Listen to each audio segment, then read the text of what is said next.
Welcome to WBC Faster Together, the LinkedIn Live series of Women Business Collaborative. I'm Gwen Young, the CEO of Women Business Collaborative and the co-host of WBC Faster Together. This is WBC's weekly series highlighting leaders in business and how we are ensuring that all women rise into leadership across the business landscape. WBC is an unprecedented alliance of over 85 organizations and hundreds of business leaders building a movement to achieve equal position, pay, and power for all women in business. Through collaboration, advocacy, action, and accountability, we are mobilizing thousands to create momentum and accelerate the pace of change. So please check the chat to see how we aim to accelerate change and join our movement at wbcollaborative.org.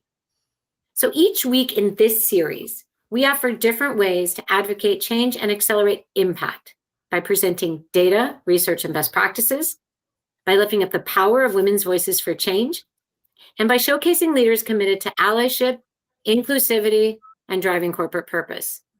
So this week, my co-host and one of our leading WC champions, Linda Schacht, is discussing resilience, strategic thinking, playing the long game, and reinvention with Dory Clark. Linda, take it away. Thank you so much, Gwen. And it is my pleasure today to have on our program Dory Clark, who, in my mind, is one of the few people that I can say is a Renaissance person in today's world. I've known Dory since she was a young political spokesperson and teaching at Emerson College. And now she helps individuals and companies get their best ideas heard in a crowded, noisy world as the #1 communication coach in the world by the Marshall Goldsmith Global Coaches Awards. She's been named 3 times one of the top 50 business thinkers in the world and one of the top 5 communication professionals in the world. She's a keynote speaker. She teaches at Columbia Business School. She's a Wall Street Journal best-selling author of The Long Game, Entrepreneur You, Reinventing You, and Stand Out. And Stand Out, very important to me in my leadership journey, was named the #1 leadership book of the year by Inc. magazine. She's been described by the New York Times as an expert at self-reinvention and helping others make changes in their lives. The Harvard Business Review has published her many times, and we're going to talk later about her latest book The Long Game, and about long game strategic thinking and a workbook that's available on her website. So let's start with self-reinvention. Welcome, Dory. Linda, thank you for having me. Great to be here. Well, let's start, as I said, with what the New York Times calls you, an expert at self-reinvention. And as you know, your first book and your second book were very important to me and to my students when I was teaching a master's leadership program. Let me ask you, what about your own self-invention, and how did you come to start with those first 2 books, Reinventing You and Stand Out? Well, Linda, as they say, necessity is the mother of invention. And for me, my journey into reinvention was essentially required because I started out my career as a journalist. And I entered in 2000, which was the most lucrative year on record for the print news industry, and immediately was laid off in 2001, which was the year that began the vast spiral downward thanks to Craigslist and digitization. And I wasn't able to get another job as a journalist, so I had to reinvent myself into politics. And you got to know me around that phase in my career. But all my candidates lost, so I had to reinvent myself again. And I just kept coming.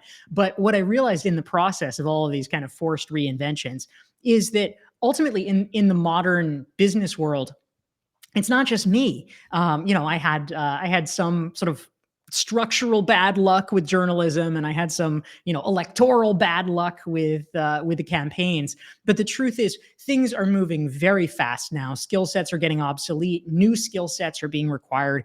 And so we all have to be nimble. We all have to reinvent ourselves in different ways. And the question is, how prepared do we want to be in doing this? And how can we set ourselves up for success? And so I became interested in answering that question. And that led me to my first 2 books.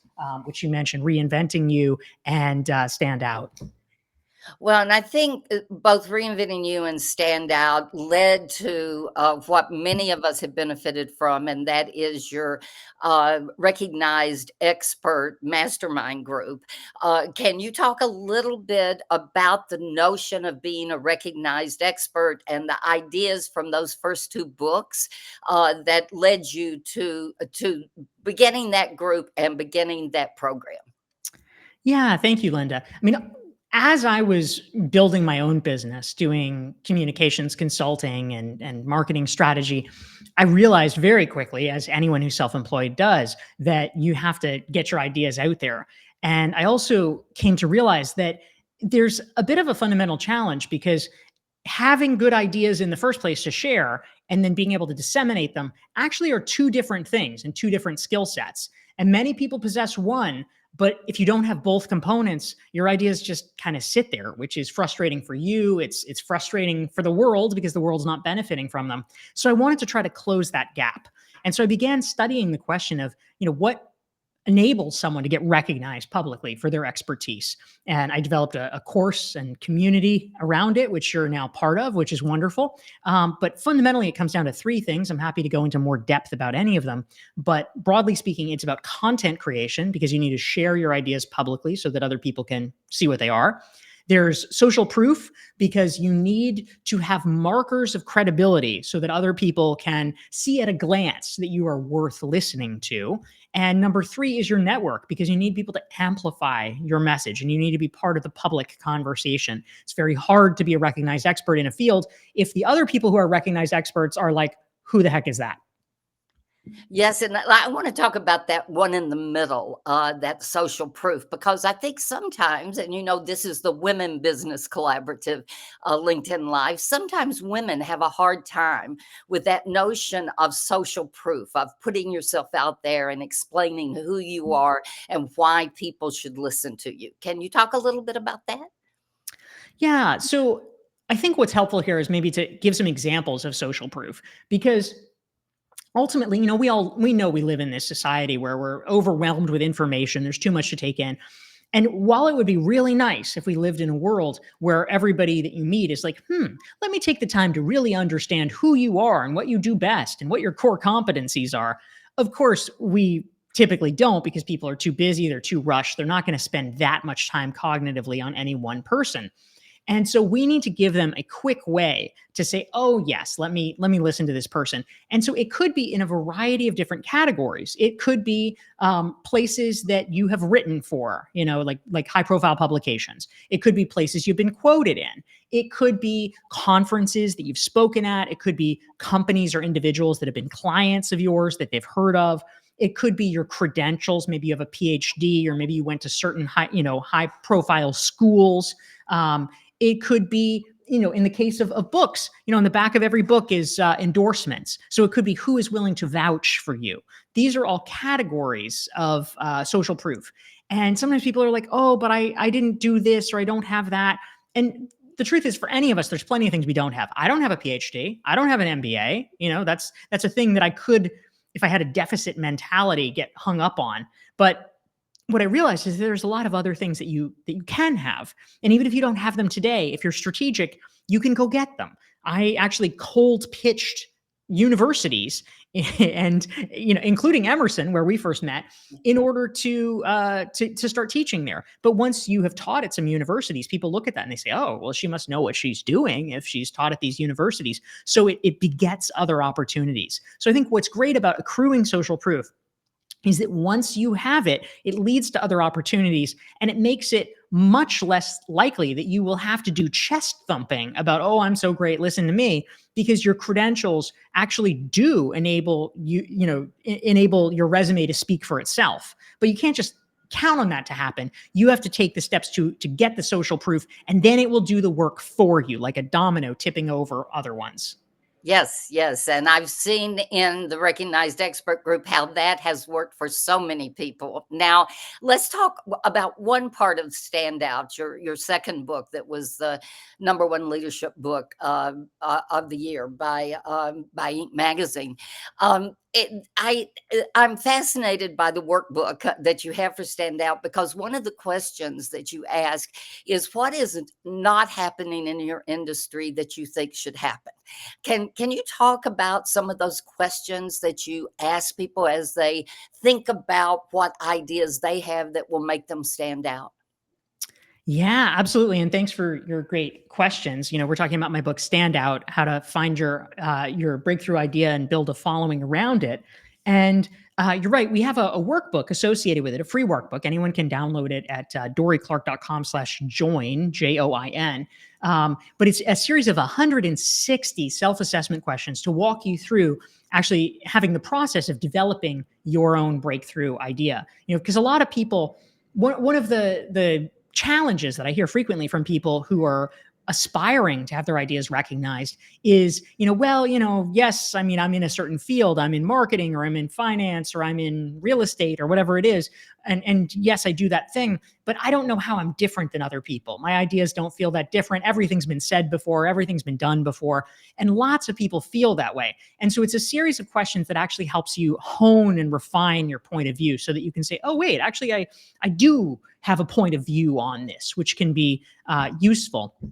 But ultimately, this process of developing and honing your ideas becomes really important and powerful, because we want to be making a contribution to the conversation. And all of us have it within us. There's things that probably frustrate you about your industry. There's things that you probably feel like, all the pundits, all the famous people are getting wrong. That's a place that one of the places that you can actually start is like, oh, what's everyone else missing? Or, what's the conversation that's not being had that really should be?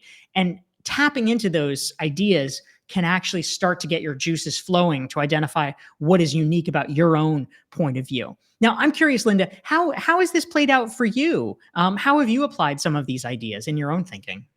Well, in addition to using the books in my classes, when I first read Reinventing You, I was at a point in my life where I was making a transition from being a corporate executive to moving into the education world, and beginning to think about how I could bring what I had learned in a lifetime of communication and leadership work to a academic audience, to students and to people who were in mid-career programs. So that really helped me. And then on Standout, it's really you're right. The questions help you figure out, wow, I really have been thinking about a different way to do this. And I began to write more, thanks to you, for newspapers and for think tanks, putting out my view, which was different than a lot of people's. That's so cool. I love that. Yeah, now let's talk about your latest book, The Long Game. And this is a great time of year to be looking at long game strategic thinking. And we're going to drop into the chat the self assessment that you have for that. But talk a little bit about why you thought it was necessary, and some of the ideas that you suggest for people as they're, let's just take 2025, as they're looking at this year. What suggestions do you have for them in terms of, instead of short-term thinking, long-term, long game strategic thinking? Yeah, definitely. So you're giving me a great opportunity to raid my bookshelf here. I'll just have the parade. But yes, this is The Long Game, my most recent book, and I actually started ideating around it, just before the pandemic. And what got me started thinking about this was I kept having what felt to me like the same conversation with people over and over again, where you'd ask them a question and be like, "So, Linda, how's it going?" And you just be making conversation, and the person would be like, I just wish I had a minute to think." They'd get this like zombie look in their eyes, and it's like, oh, and it seemed clear that these were successful people, these were people that were doing well, these were people that in theory should have had actually some of the most agency possible in terms of determining their life and what they were doing and how they were spending their time. And yet they were often the most miserable because they felt just so stretched thin, so pushed to the max.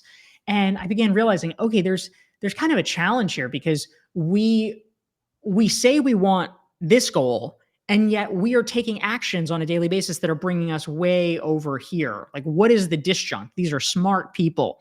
And I realized that there's just such a push around short-termism, short-term thinking, short-term results.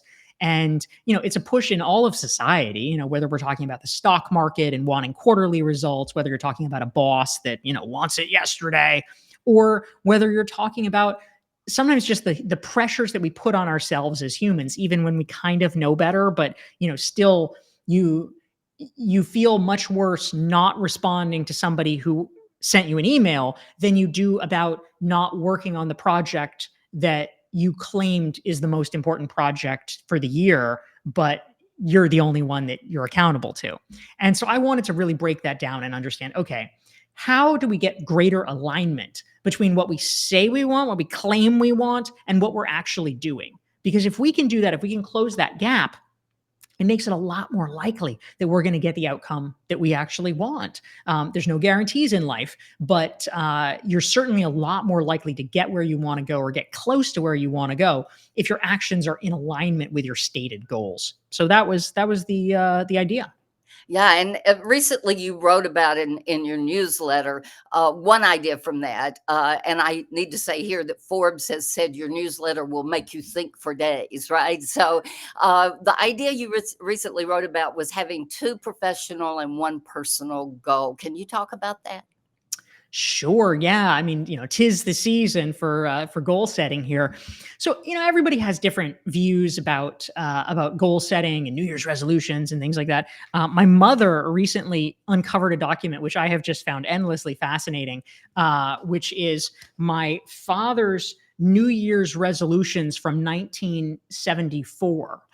And I'm looking at this, and he, not to diss my late father, but I think he did it wrong. He's got A, health items. There are 8.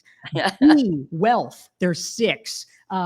He's got section C, which is wisdom. There's one there. There's family affairs. I mean, it's like, wow, this is a long list. It is very hard to accomplish all of this. And I can say from knowing my parents that no, actually, he didn't accomplish a lot of it. So we got to trim. We got to trim. So what I like to advise people to do is to pick, really, ideally like one personal goal to focus on and one professional goal. Although if you want a little wiggle room, you can add a second one in on either category, depending on how you want to weight things. But the idea there is that honestly, the majority of our time is spent with I'll call it non-discretionary things, right? You have to have the meeting, you have to respond to the email, you have to gather the materials for your taxes. It's boring, it's stupid, but you have to do it. And that just takes a lot of time. So there's actually not that much margin for like an extra thing that you're pushing. There's a little margin, but there's not so much. And so the question is, if you can narrow it down to one or two things, then you actually have the ability legitimately to make an effort on that and move the needle. Well, and I should say here that we've dropped into the chat the long game strategic thinking self assessment that's also at doryclark.com. Let me ask you about the current moment. We at WBC are obviously concerned about it, but I want to ask you, how should we be showing up? How should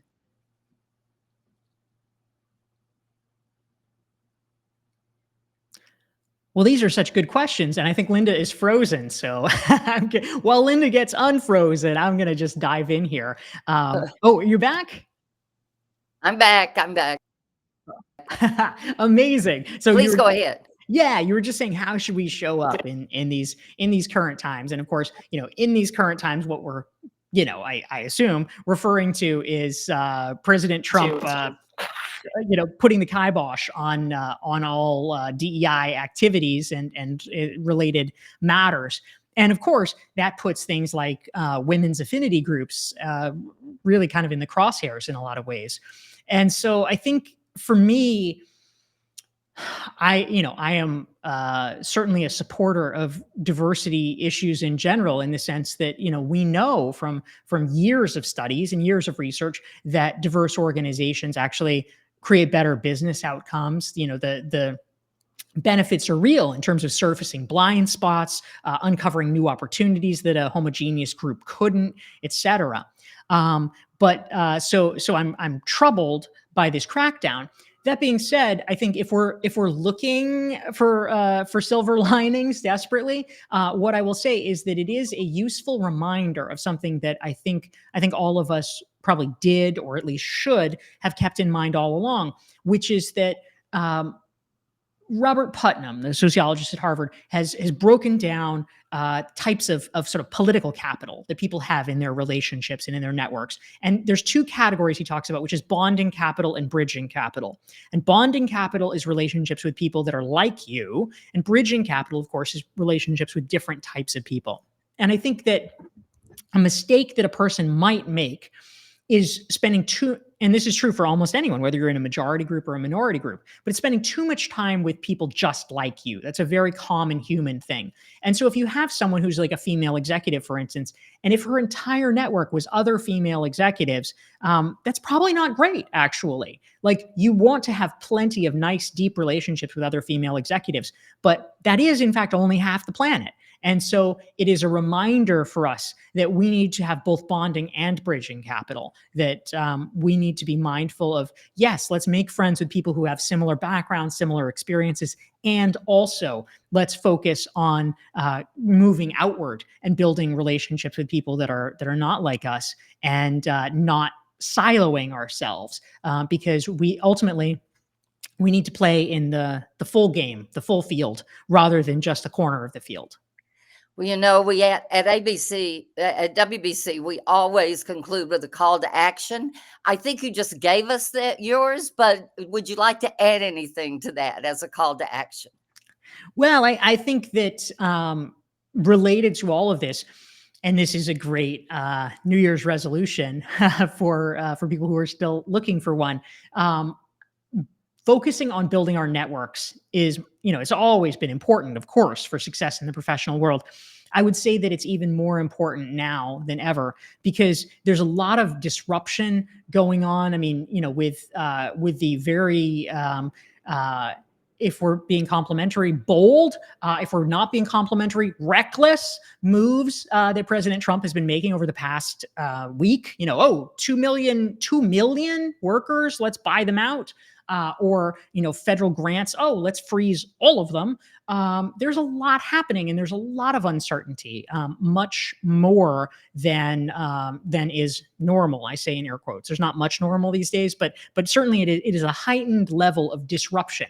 And the thing that is going to get all of us through is our interpersonal relationships, and people that know us, that like us, that know what we can do and want to be helpful and supportive to us. So I think a really good preventative strategy for future career disruptions is to focus on reconnecting with people in your network that maybe you haven't talked to in a while, or that you want to rekindle things with, getting to know new people, and being really vigilant about that. Networking is very often a thing that can slip to the bottom of the list because it's never really urgent. But if we want to be smart about it, we have to, as Harvey Mackay used to say, we have to dig our well before we're thirsty. And this is a chance to redouble our efforts, both networking with other women, networking with men, networking with all kinds of folks. And this is what's going to be helpful to us if our industry gets disrupted, or if there's some kind of economic problem or fallout that we face. Oh, thank you so much, Dory, for sharing your wisdom with us today and helping us plan for 2025 and the current times. And thanks to all of you for joining us. Please go to wbcollaborative.org for more on our initiatives to cultivate a pipeline of women leaders, advancing gender equity and pay equity, to support diversity efforts in the workplace, and to advance a pipeline of women leaders to bring equal pay, position, and power to women and change the business landscape. Join us weekly on this LinkedIn Live, and follow us on social media at WB Collaborative on Instagram, Twitter, and LinkedIn. See you next week.